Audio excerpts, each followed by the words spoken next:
priority to contest for it, whether or not we are going to see sick guys make miracles happen once again, this time on an even more dangerous pick for the early game. It's time for game number 4. SRG now on the blue side up against Falcons AP Bren on the red. It's the battle for match point for Falcons AP Bren. One game away from match point for SRG, a bit further on the climb.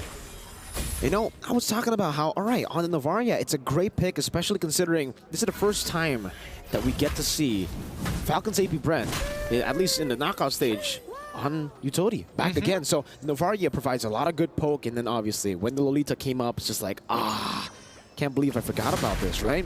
The pick that was able to send their bitter rivals, Liquid Echo, in the semifinals out. They were able to counter Edith and carry, it was. Yeah, and I think that the Cho pick is actually a pretty good substitute for it, right? Because again, you're fighting for that mid prio. You are going to take some damage. You need some way to kind of not only defend yourself, but clear that waves effectively. Here we go. Good damage down. Down Flapteezy goes in still. Flapteezy still able to use the vengeance, but now the swing of the hammer skies with first blood. Did he forget that Fanny was in play? I don't know. That was kind of weird. That was kind of weird from Flap. He definitely could have like completely disengaged, but let's see if they're gonna get. Ooh. No! Another one on top of that. Great start for Selangor Red Giants. A kill onto Skies, a kill onto Cram. That's XP Prio and Jungle Prio. I think that honestly solves a lot of the problems we were worried about for SRG. Now the early game is actually somewhat doable this time around. Maybe, I don't know, it could just be like blue side being the ultimate side at this point, right? Is that? I think that's what we're kind of devoting it to. So far that has been the case, and now again, Yum's able to clear out the mid lane. Level 4 advantage for Falcons AP Bren, but take a look at Flapteezy. Uncharacteristically, not level 4 at the first turtle. Cram swing a hammer down, Flapteezy down to half. Yum's dealing some damage again as Cram pops in a penalty zone. Calteezy in the midst of it all right now on the neutral objective. We'll be able to find this. Flap gets the shielding. Spear of Destruction. One last shot should do it. The Flap again is able to survive with just 1 HP. Skies on the chase, finds him with the first Flap. Still able to go for a lot of those shots, but the cables are inevitable. He's mad. Flapteezy's mad. He's like, oh man, maybe Yums just didn't see like the little slight bit of green left on his health. Let's have a look at this one more time as Skies. Again, great call on this one, right? For all we know, Flapteezy, he hits level 4 just in time and tries to sustain through that damage. If he connected with that final slash, that could have bought him at least one more second of time for somebody to find the trade back, especially since Ogwin on this Lolita has single target lockdown with the charge. At this point in time, with Fanny having an EXP lead, that's a great... Wait, now they have prio over this. Are they going to send the mid lane over to it? No, they're not. No, it's just back and forth again for SRG. They have this lead, so no real reason to actually force a lot of these fights. And you can get to see that interaction with the Bulwark, sending it back towards the Novaria. But SRG, actually, they're holding out in the mid lane very well, too, when it comes to clear away the Dragon. Locking Oakwood down straight into the Blades of Skies.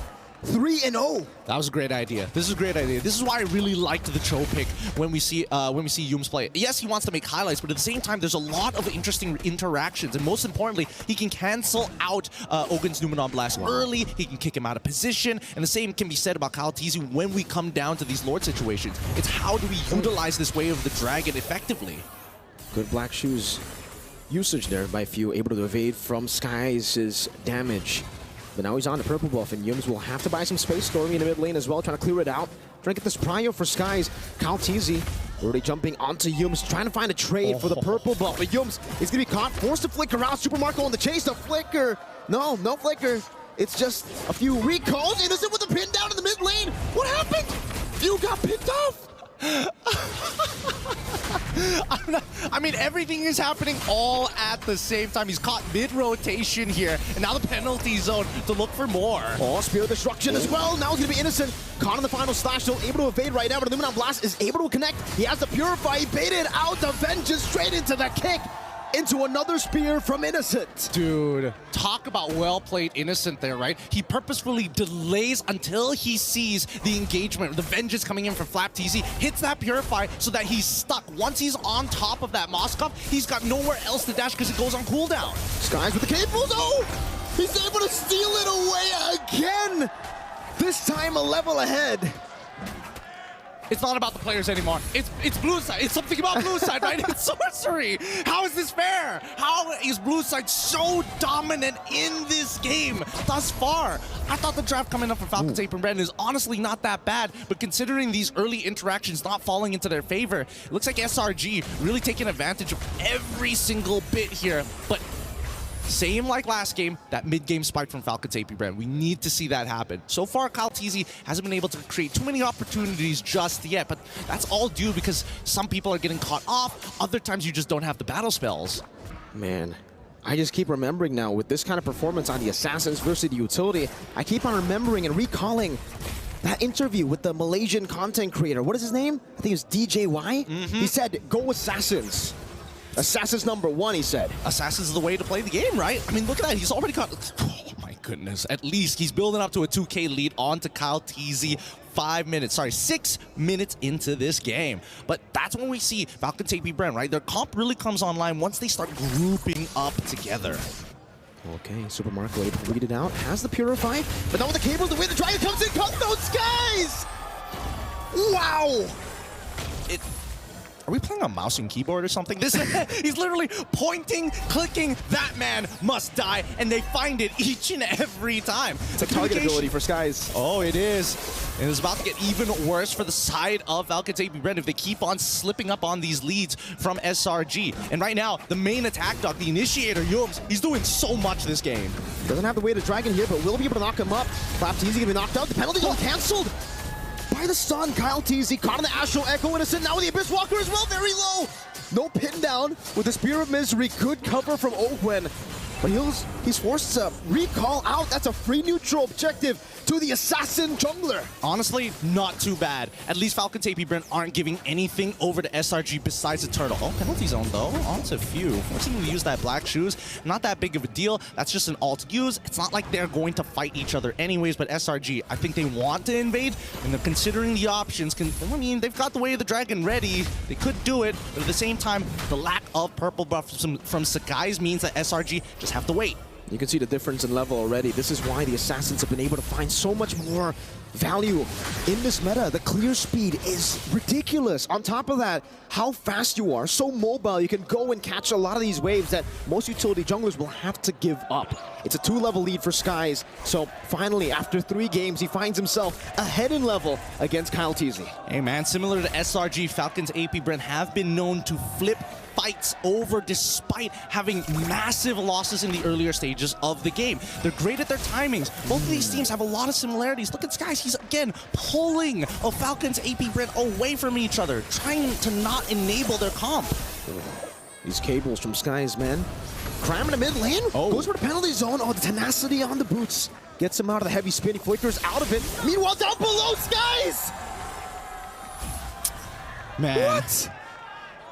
I mean, what can you really say about that, right? It's just unlucky, I guess. I mean, Flapteasy, he's just not, he doesn't have enough stacks. He just got the Thunder Belt as well. He doesn't have enough hybrid defense to survive through it. And even if he does, technically it doesn't matter because Skies has the Malefic Roar. The more hybrid stats, the better it is for me. The more I'll just cut right through it. Man, Wolf and Leo, they were talking about, you know, Flapteasy on the Arlet. He should be able to do what he did at M5. He should be able to do what he did just 2 days ago.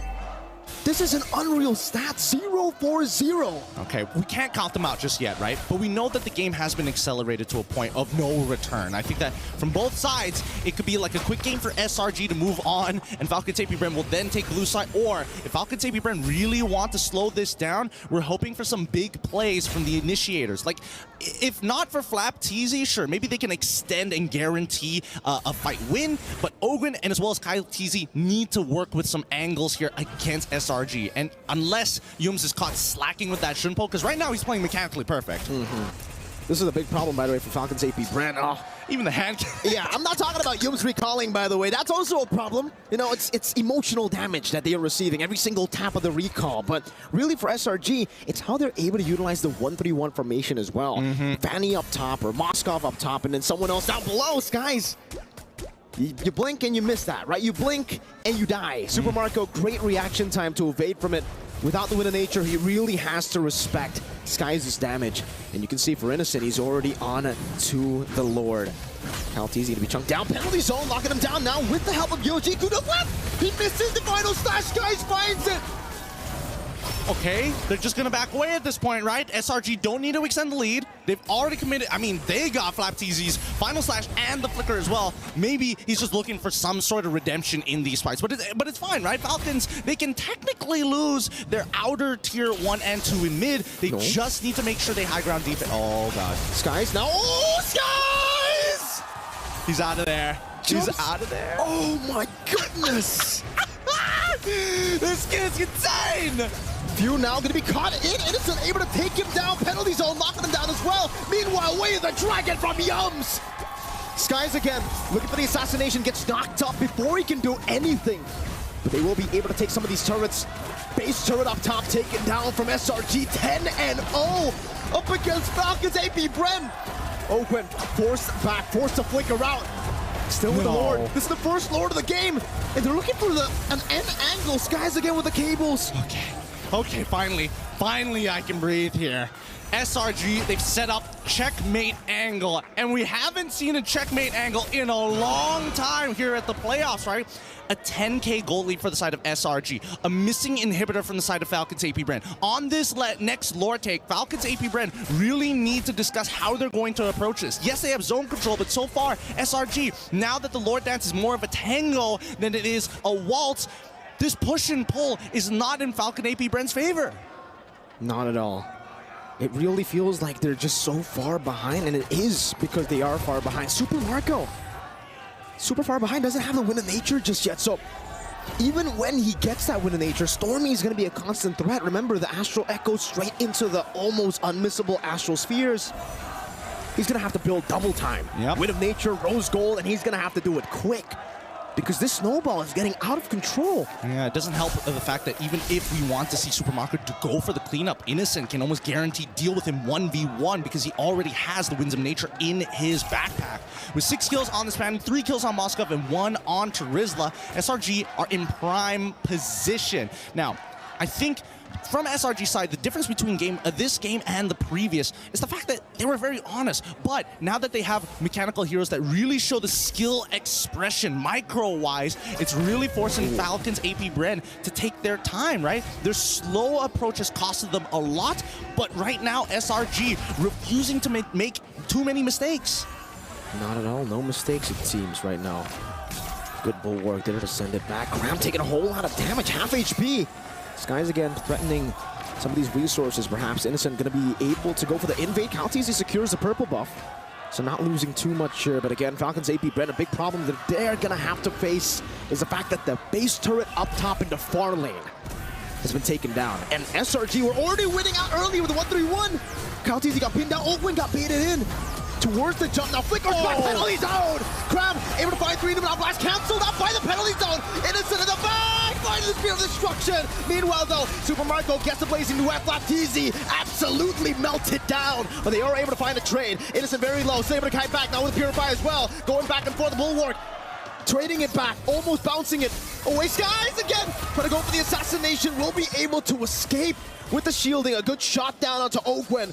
It was all just 1-for-1. No purple buff diff, and oh my god, Owen made that work. No, they wouldn't. They can't, right? 2 seconds on Kyle, 1 second on Kyle on that retribution. Now both up. Yums looking for the play now, going to be taken very low. Still has a way to Dragon Skies on it. Retribution. Kyle Taze steals it away, recovers it for Falcons AP Bren. Yums gets gunned down by Super Marco, who's going to go for more, but Innocent again with a spear. Now into the back, but it gets bounced back. Owen, the master at work. A double kill. You know what? Let's give it to him. Innocent getting a triple kill. One being himself. Dying to the bulwark. Owen, 2 times in a row, may have just saved them from the checkmate angle on top of a steal from Kyle Teasy. They out-sustained, and the final slash onto Cram. They get this. Well done. Good displacement. Cram has the penalty zone. Decides to use it onto Few. With a few hammer swings, almost gonna get the trade right now, but gets stunned down. That's another stun into the Vengeance, into the Blooms. But in the bottom lanes, SRG are still able to get rid of the Lord. Look at this, right? Everybody gets chunked out super low. Like, Innocent wants to stay healthy here, but he's getting chunked out as Few walks forward. Those black shoes really making it annoying. He can take as much damage here as he wants to, take the black shoes back, and now he's basically at full health. And then the steal coming in from Kyle because the guys couldn't get the reset. What can you really do about that? And you can tell, even backstage, the rest of the members of Falcon's AP Bren, they're loving it. And Yum's probably laughing at his fellow counterpart Golden Laner. I mean, that's an interaction that everybody wants to see in their ranked games, you know? Like the Moskov killing himself against the Guardian's Bulwark. It's not fun as the Moskov, trust me. Hey, not at all. Just wait for the Star Shatter. If that actually happens, if you get sniped down by yourself, technically, that'll be the only interaction that tops the Moskov kill, right? Oh, good pin down. And it's not the Super Marco who's able to react in time, but he does save the Purify. Man, the patience on Marco. It's crazy. It's really crazy because now it's come to a point where Falcon's AP Bren, even if Ogwin gets kicked out of the way, Few can start walking up and get free damage. And more importantly, Kyle TC is now tanky enough to actually push them out of the way. Oh, man, Cram is... Wow, okay. Wasn't expecting that much damage to be being pumped out by Super Marco. Me neither. Skies trying to bait out a few of these abilities. Super Marco in the back, already using the Purify right now. Cram's going to be pinned down as he goes for the penalty zone. Skies are going to play. Missing the cables, getting stunned up. Still able to get the shielding. Now onto Few, gets the cutthroat. Unable to find for anything else. Few looking for the chase, but Cram is... Oh, there you go. It almost hit. Maybe that could have been the one. No, I don't think he would have died just yet, but at this point in time, it just goes to show they've hit their power spikes and finally passed the mid-game into the later stages of the game. They're eventually going to outscale Slango Red Giants in these super prolonged fights. Every time that Guardian Bulwark comes up, SRG has to completely avoid Ogwin. And now, let's have a look at the items so far, because now I'm finally seeing somebody building some magic resist. We got that Radiant Armor coming in from Cram, but that's the reason he hasn't really been able to soak in as much damage as possible up against Super Marco. Even with the Queen's Wings, he's still getting shredded down, so maybe go, I don't know, at this point, what does he want to go for, right? Like, do you want to go Blade Armor to try to at least push that damage back onto Marco whenever he does go for a shred? Oh, no, you hate to see it! You hate to see it, Skies! He's been perfect all game, he's 6-0! But it happens to everyone. It's not just you in a ranked game, buddy mans. All you Fanny players, it's not just you. It happens to the best of us, even to the Prince of the Skies. Oh my goodness. All right, regardless, right, it doesn't mean too much at the end of the day, right? There's a good chance that Super Marco probably might have been able to survive that situation, but here comes the Astral Echo to reveal everybody. Good shot. He's actually half HP, is able to sustain back up with the DHS and that QC. Back to the Lord now. Gonna be choked down. Skies in the back line trying to go for a flank angle. Cram taking a whole lot of punishment. Oh, this is so interesting. This is so very interesting. Because now they find the angle. Way the dragon, but it's not going to be baited in. Penalty zone locked them down. The Mount Blast as well. It's that to be Few very low. Still with the help of the damage. Super Marco blazing duet. With the Purify too, chasing onto Stormy, waiting in the back, going back, Innocent now, finding the kill on the Baptiste, as Super Marco gets taken out, SRG are winning the fight! It's Ogwin who's standing in the middle, all alone, the sole member, it's a roamer and he can't do anything, not against Cram! And that is it! That's game! That's game number 4, 2-2 here!